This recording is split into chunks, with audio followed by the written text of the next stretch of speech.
जय श्री कृष्ण वैष्णव। देश विदेश में निवास करने वाले मेरे प्यारे वैष्णव और मेरे खास युवा मित्र, सर्वप्रथम अपने इष्ट देव का स्मरण करेंगे। श्री कृष्णाय नमः, श्री गोपीजन वल्लभाय नमः, श्री आचार्य चरण कमलेभ्यो नमः, श्री गोसाई जी परम दयालवे नमः, श्री गुरवे नमः, श्री यमुना महाराण्य नमः। तो वैष्णव, हमने अपने अगले वीडियो में देखा कि अपने वल्लभ का जन्म संवत 1535 की चैत्रवती एकादशी के दिन चंपारण में हुआ। इसके लिए गुजराती में एक भजन है। जीरे तैलंग तिलक त्रिभुवन धाणी, मालो प्रगट्या रे श्री लक्ष्मण भट्ट घेर, साखी रे आंबो प्रगटियो संवत 1535 आंबो प्रगटियो, वदी चैत्र एकादशी दीन सखी रे आंबो प्रगटियो। अब वल्लभ का जन्म होने के बाद में अपने लक्ष्मण भट्ट जी ने सोचा कि काशी में यवनों का त्रास कुछ कम हुआ है, तो फिर से उन्होंने काशी जाने का निर्णय लिया। वहाँ पर हनुमान घाट पर जाकर उन्होंने अपना निवास स्थान बना लिया, कुछ दिनों के निवास किया वहाँ पर। अब उन्होंने यह सोचा कि जैसे हम कहते कि पुत्र के लक्षण पलने में, बचपन से ही पता चल जाता कि बच्चा किस क्षेत्र में आगे होने वाला है। तब बाकी के बच्चे जो खिलौने से खेलते उस उम्र में अपने वल्लभ पुस्तकों से, किताबों से खेलते थे और गुरु शिष्य का खेल खेलते थे। जब लक्ष्मण भट्ट जी ने अपने बेटे के सब यह गुण देखे, तब उन्होंने उसे विद्याभ्यास के लिए भेजने का निर्णय लिया। पर मनुस्मृति में कहा है कि 5 या 7-8 साल के बच्चों को वो भी संस्कार करना चाहिए। पर ये अपना बेटा इतना प्रतिभाशाली था कि लक्ष्मण भट्ट जी ने 5वें साल ही उसका उपवी संस्कार किया और अपने अलग गुरु सभी विद्वानों के पास में उसे विद्याभ्यास के लिए भेजा। तो वहाँ अपने वल्लभ ने व्याकरण, मीमांसा, वेद आदि ग्रंथों का अध्ययन किया और वहाँ उन्होंने कुशलता हासिल की। और बाद में काशी माने विद्या का धाम, और अपने वल्लभ ये विद्या के व्यासंगी, और उनकी परंपरागत उन्हें वारसा भी मिला विद्या का। इसलिए त्रिवेणी संगम वहाँ हुआ तो फिर देखना ही क्या पड़ता है। और उसमें भी काशी का धाम ऐसा है कि वहाँ विद्याभ्यास भी होता है, उन्हें अलग अलग प्रकार का उनको चर्चा करने का विषय मिलता है, विद्या का विद्वानों की कदर भी होती है। तो वैसे अपने वल्लभ की वहाँ कदर भी हुई। क्यों, कैसे, क्या कि जब अलग अलग विद्वानों के साथ उनकी चर्चा होती थी, धार्मिक हो या आध्यात्मिक, तो वह उनसे जीतते थे। और इसलिए उन्हें बाल सरस्वती का बिरुद यानी अवार्ड दिया गया, बाल सरस्वती का नाम दिया गया। उसके बाद में उन्होंने अपने विचार स्पष्टता से सभी गुरुओं के पास में प्रस्तुत किए। तो इसलिए उन्हें वहाँ पर भी वाक्पति यानी वाणी के पति ऐसा पद दिया गया। और बाद में अपने लक्ष्मण भट्ट जी ने सोचा कि अपना बेटा परिपूर्ण विद्याभ्यासी, विद्या में परिपूर्ण हो चुका है, तब उन्होंने फिर से अपने वतन जाने का निर्णय लिया।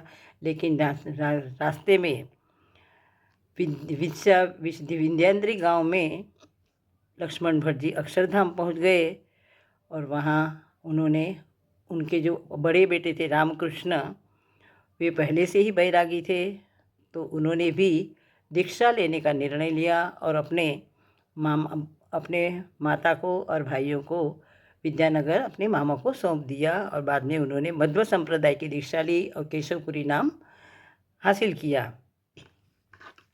अब उसके बाद में अपने वल्लभ ने निर्णय लिया कि अब मुझे भी मेरा जो मेन उद्देश्य है देवी जीवों का उद्धार करना, इसलिए परिक्रमा करने निकलना चाहिए। उन्होंने 3 पद यात्रा की।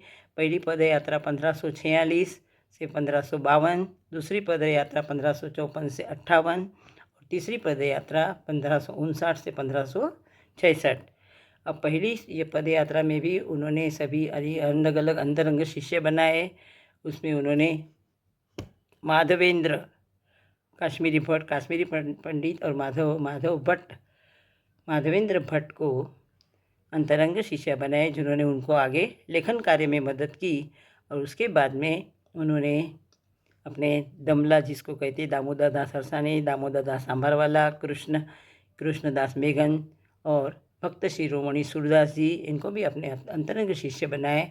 बाद में 1558 में विट्ठलनाथ जी, पंढरपुर के विट्ठलनाथ जी ने उन्होंने आज्ञा करी कि अब आपको गृहस्थाश्रम धर्म का पालन करना चाहिए। मतलब इतने जो कार्य उन्होंने 1558 तक किए वो सभी उन्होंने ब्रह्मचर्य का पालन करते हुए किए। बाद में 1558 के बाद उन्होंने गृहस्थाश्रम धर्म में प्रवेश किया और अपना परमानेंट निवास स्थान, यानी हमेशा के लिए अपना निवास स्थान अड़ेल चुनार को ही रहे, मतलब वो निवास किया उन्होंने। और उसके बाद में 1559 से 1566 उन्होंने तीसरी पद यात्रा चालू की। तो वहाँ उन्होंने कृष्ण राय ने उन पर कनकाभिषेक किया और उनका स्वागत किया। उसके बाद में और आगे चलते हुए उन्होंने एक राजा था जिसके यहाँ एक ब्राह्मण था, उसको घट सरस्वती के नाम से जानते हैं। वो क्या करता था कि सभी के साथ धूर्तता से व्यवहार करता था और सभी को जीतता था, यानी सरस्वती को उसने वश में किया था। वो सरस्वती का आह्वान करता था, घट में वह सरस्वती बिराजती थी, जो वह बोलता था वही सरस्वती जी अपना निर्णय देती थी। तो अपने वल्लभ ने उसकी इस धूर्तता को पहचान लिया। उन्होंने भी उसके साथ में वाद विवाद किया और उसमें वह ब्राह्मण पंडित घट सरस्वती हार गया। और फिर बाद में वो इनके शरण में आया और अपने उसको जो 52 पुरस्कार मिले थे वो सभी उसने अपने गुरु को समर्पित कर दिया। वो अपने गुरु जो थे उन्होंने इनकी विधवा, जैसे कहते हैं ना, संस्कृत में कहावत है, गुणाः कुर्वन्ति दूतत्वं दूरे अपि वसतां सतां केतकी गन्धमाघ्रान्तुं स्वयं आयान्ति षट्पदाः।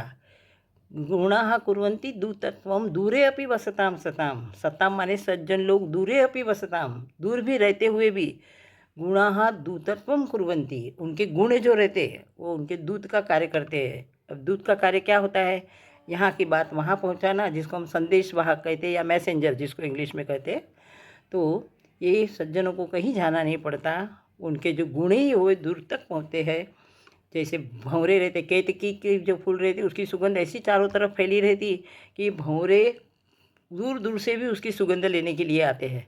वैसे अपने वल्लभ की गुणों की सुगंध इतनी चारों ओर फैल गई कि बड़े बड़े विद्वान लोग उनके पास आने लग गए। उनको समय का अभाव होने लग गया और सभी के साथ चर्चा करना संभव नहीं था, इसलिए उन्होंने पत्रावलंबन नाम का ग्रंथ लिखा और वह उन्होंने काशी विश्वनाथ के मंदिर के प्रवेश द्वार पर चिपका दिया।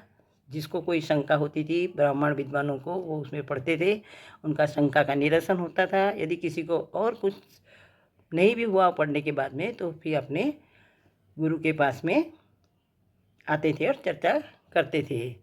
अब मेरे प्यारे युवा मित्र वगैरह जो है, मुझे दीदी कहो, मासी कहो, चाची कहो, कुछ भी कहो, आप कहोगे कि दीदी आपने तो बोला था अभी 5 मिनट 6 मिनट पर कभी कभी क्या होता है बेटा, कोई एखादा वाक्य या ऐसा होता है कि हमें उनको स्पष्ट करना ज़रूरी होता है और उसी समय आपके ख्याल में आ गया तो फिर आपको कोई शंका नहीं रहती। तो कभी कभी 1-2 मिनट ज़्यादा भी लग सकती है, इसलिए आप सभी समझदार हो और समझ लोगे और आपके शंका का निरसन हो जाएगा। धन्यवाद, सभी ने ध्यान से सुना इसलिए। और हम आगे इनका जीवन चरित्र और आगे कंटिन्यू करेंगे, चालू रखेंगे। जय श्री कृष्ण। वैष्णव हो।